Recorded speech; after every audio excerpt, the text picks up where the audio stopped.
Salutations, Wet Shaver Spencer here for another shave video. A little bit nervous about this one. We are going with the Rex Ambassador Adjustable Razor on, if I can just show you, setting 6. It's on setting 6 there. Yeah, should be good. I've got probably a day's growth there. Yeah, a day's growth using a feather blade. It's going to be an aggressive one. So I wanted to use items that I'm comfortable with. And, you know, I was looking at my brushes and I just saw one that I know gives me a brilliant lather. Feels awesome on the face in my opinion. I absolutely love this brush. It copped some criticism.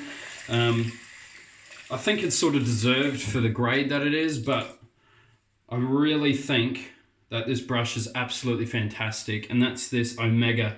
It's in pure Badger. It's not as squishy as I thought it was going to be. It's got a huge splay, just about no scrub, but it's got huge splay on the face and flow through. It makes an incredible lather, absolutely incredible lather, and I'll be able to show you in this. I'm pretty confident. I haven't actually used it with this soap, but the soap, Abate y la Mantia. Absolutely love this. This stuff is brilliant. I think it's vegan-based soap actually. Stearic acid, cocoa oil, potassium hydroxide, sodium hydroxide, parfum, propylene glycol, potassium carbonate. Yeah, it is a vegan soap. Laureato reminds me of like sarsaparilla. I'm not sure what this actually is, but I think it's got like bits of saffron and stuff in it in this one. I'm not sure if that's only that, what's it, Crocos or something? They've got a soap called Crocos, which is like $1 billion. It's expensive. It's not $1 billion, it's like 50 or something. So it's not the most expensive out there, but it's definitely on the high price. Omega Puritasso Laureato by Abate Elementia. I really want some more Abate soaps. If you have any Abate soaps, I'm happy to trade off. I'm actually looking to trade off, preferably for sets. I know a lot of people don't have the Abate aftershaves, but I've got 3 Talawan steel sets. Maya, I've got, what have I got? Maya, Morocco, and Himalayan. Yeah, I think I got those. I love Talawan steel. Their soap base is phenomenal, absolutely awesome. Their packaging is the best I've ever seen on any soap maker ever. They're just my number one for packaging, but I react to the splashes and I don't want to have splashes sitting there not being used because I react to them. And I'm someone with OCD that likes to use the full set, especially if I have it. So yeah, I'm looking to trade those off. So for another couple of sets, that is, let me just try and get the focus on that. Well loaded in there. Well loaded. So, brush here as well. Absolutely caked. I'm going to scoop out all this soap. I'm going to need as much cushion as I can on this first pass. It's going to be aggressive. I have got a Mueller R41, and I've also got a Bulgos Asylum XL, both of which are very aggressive. I would say the Mueller R41 just tops the Asylum, but not by a lot. Like, they are very comparable. I'd say the Asylum gives a better shave, but not by a long stretch, considering the massive price difference, but I'm always going to pick the Asylum over the Mueller. Mainly aesthetics, but you know, this brush is an awesome painter. Feels absolutely awesome. If you've ever used a Simogue 2000, this feels like that, except I think I prefer this. Holds a little bit more lather.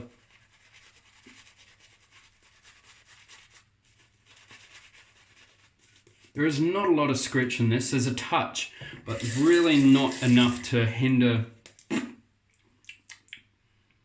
I've tasted worse. Really not enough to hinder the shave in any way whatsoever. Especially, you know, you get this and you know that it's probably the lowest grade of Badger. But I don't know what Omega have done with this. It's very well packed. Feels really nice. It doesn't feel terrible at all.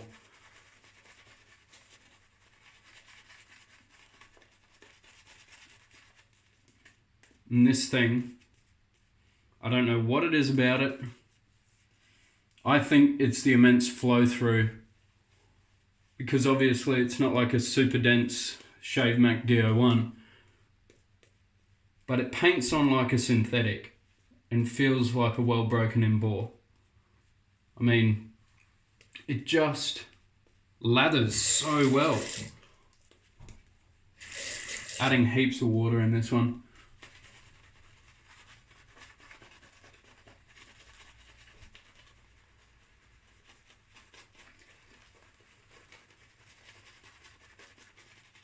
And this is one of those brushes that I know they're very robust. The black Badger hairs are very robust.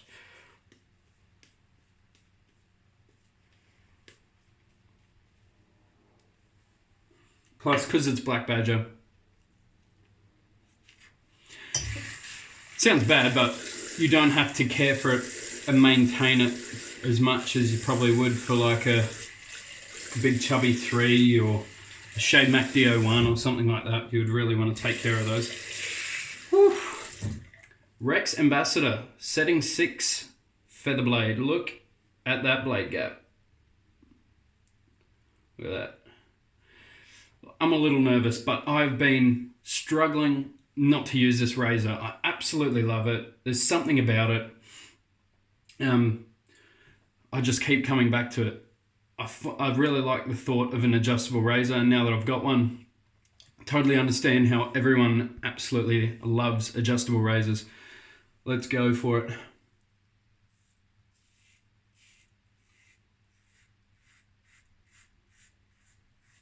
Weird. That is really not as aggressive as I thought it would be. It feels very usable, very usable. Funny, because I thought it was going to be stupid aggressive, because I thought this razor was way too aggressively tuned, because on 3 that's enough for me on daily shaves. So I thought 6 was going to be just stupid. So it must have a very small ratio that it deals with in 1 to 6. It's probably not like a futur where it goes from that to like this.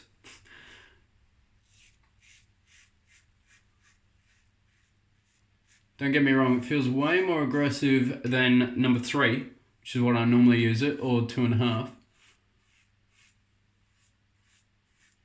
But this is a day's growth, and it does not feel scary to use like an R41.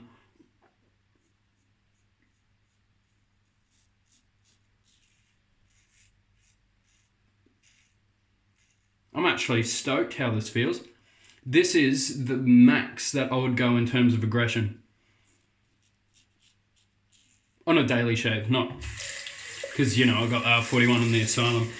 This probably feels really close to the Asylum, actually, on number 6.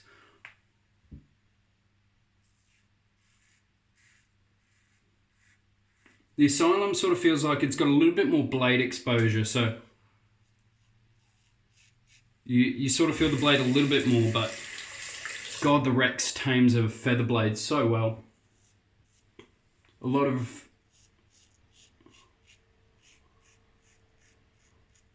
razors sort of hold a blade a little bit more flimsy than others. And with a feather, that's just a nightmare, because you feel it chattering around, and it's got the sharpest edge out of any blade. So it's a bit intimidating to use, but on this is very usable. Very, very usable. And using this setting 6 has actually bumped up my thoughts of the Rex Ambassador a lot higher, because it's not as aggressively geared as I first assumed. It's very, very nice. It's a very highly regarded razor. Not a lot of residual slickness, but that's not with the soap, because I can tell when I shave with the lather on how much cushion and slickness it's giving me. But the efficiency of this razor just wipes everything off. It's insane. Really, really good.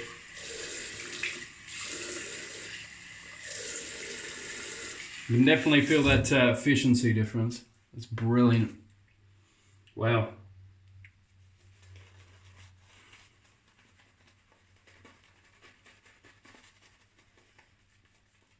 Would I recommend a Rex Ambassador if you have the money?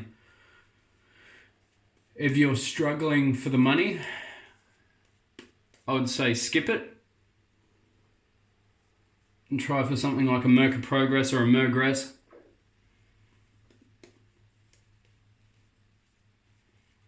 I find that razor slightly more aesthetically pleasing as well, actually, the Mergress. Especially the XL. I love the look of that with the slightly longer metal piece. Still, that's an expensive razor, so if that's still too expensive, have a look at pre-owned Gillette Slim Adjustables, or the Rockwell Model T, which who knows is coming out when. So you might have to wait 2 or 3 years for that razor. It's supposed to have come out last year.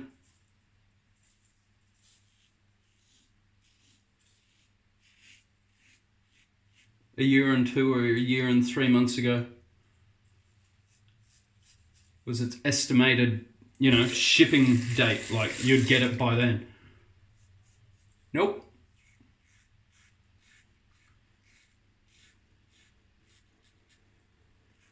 Okay, let's see how this feels against the grain on the neck.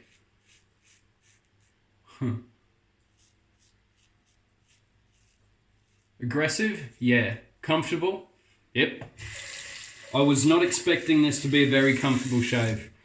I'm very, very pleased with this, actually.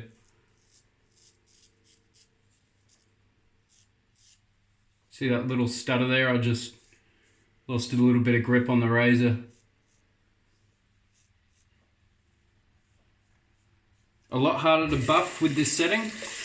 Obvious reasons. It gets closer to the skin. It's scraping off more soap.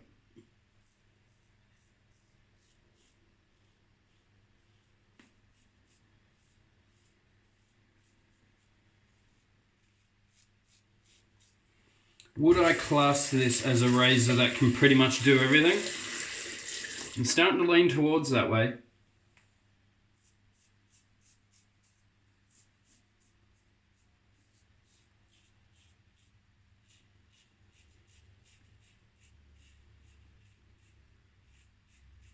When I first got the razor, I was slightly underwhelmed. Mainly in the packaging department. The box that it comes in is very small. It's a beautiful looking box. Feels really good. But I thought it was going to be a little bit bigger. I need bigger boxes.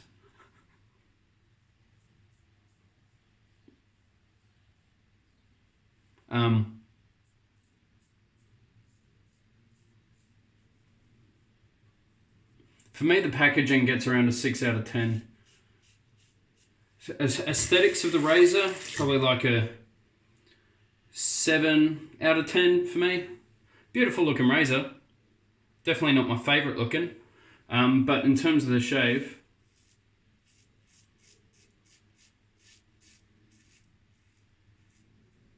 for me it lives up to the hype now that I'm used to it. My first shave wasn't that great with it.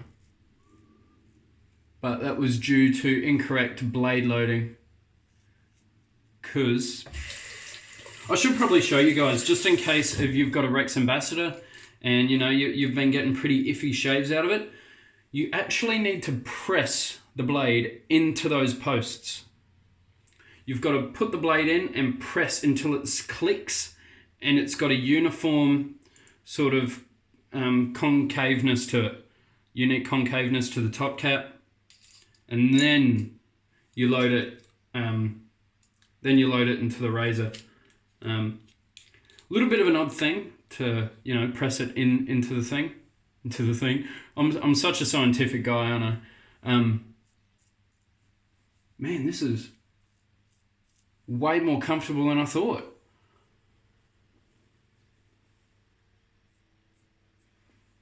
I had ER on speed dial and everything ready for today. Absolutely brilliant. That is so close. Considering I've basically done no buffing. You guys, if you've watched my videos, seen how much buffing I normally do. Don't need to do it with this razor, and it's comfortable as well. That was a beautiful shave. Absolutely beautiful shave. I was hoping I was going to get my Raven Brushworks brushes today, but I don't know. Wonder if they're stuck in transit or something. I'm not shaving, I'm just washing my face pretty much. I wonder how much more water this can take, but see what I mean? This is plenty for a 3-pass. Plenty. And this brush is just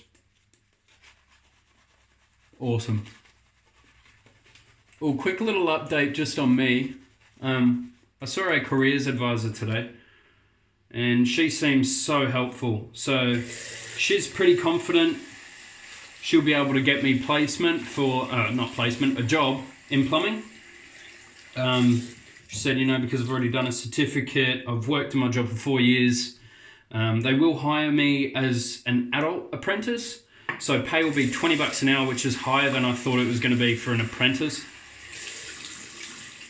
Just because I'm 21, it'll be on adult apprentice wages, so that is a little deterrent. But she said she can counteract that with saying, you know, look, I've worked in workforce for 4 years. You know, I've stayed with that job for 4 years. I haven't left. I haven't had like 18 jobs or something. Someone at my work's had like 7 jobs and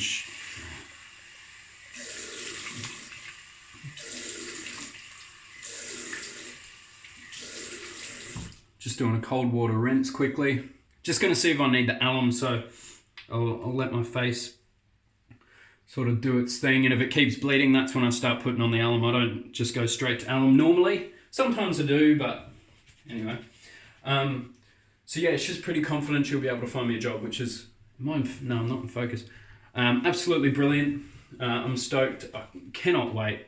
I cannot wait to just get into a new job and start enjoying it a lot more, getting public holidays, getting sick leave, getting annual leave, all the benefits that, you know, that I don't get in hospitality. I don't get, you know, it's just annoying. I don't get set days off. I don't get set hours. I don't get public holidays off. I don't get so many benefits. I don't get any annual leave, any sick leave, because I'm casual.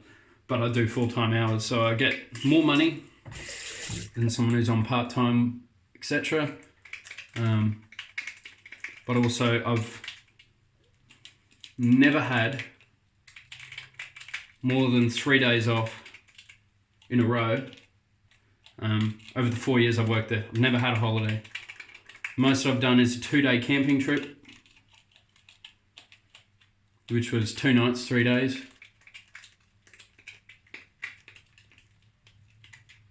And even then I got questioned by my boss, like, why do you have to? I'm like, mate, I'm going. I barely have any days off. I was adding it all up. I've taken maybe a week in total in terms of rostering a day off. Normally I rostered maybe 1 or 2 days off. I actually have one coming up this Saturday. So in retaliation, he's given me today, which is Monday, and Saturday off. So Monday, Tuesday, Wednesday, Thursday, Friday, and then Saturday. So nice old split days. Another fun thing about hospitality, split days and stuff.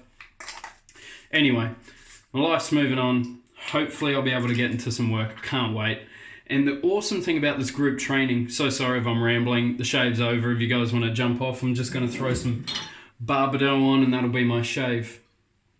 Awesome thing about the group training is they don't just keep you with the one host, the one plumber. They move you around to different areas. So like you could be on big construction builds and then you can go over to maintenance, then you go over to drainage, all that sort of stuff, which I find awesome. So after the 4 years, they said they want you to know everything, not just join one maintenance company and then do maintenance your whole life. Over those 4 years, and then once you leave your apprenticeship, try and find a job, and you can't do any construction work because you don't know how to read a site plan. So it's a really, really cool initiative. I can't wait to get stuck into it. The pay's better than I thought it was going to be, so I'm absolutely stoked, eh? I can't wait. So we'll get there. Can't wait. I'll have to, you know, cut down on shave gear once I do move over because it will be less money than I'm getting now. That's okay. I can deal with it. I've got shitloads. Anyway, I'm going to rinse the alum off my face because it's starting to tighten, starting to squeeze on my skin.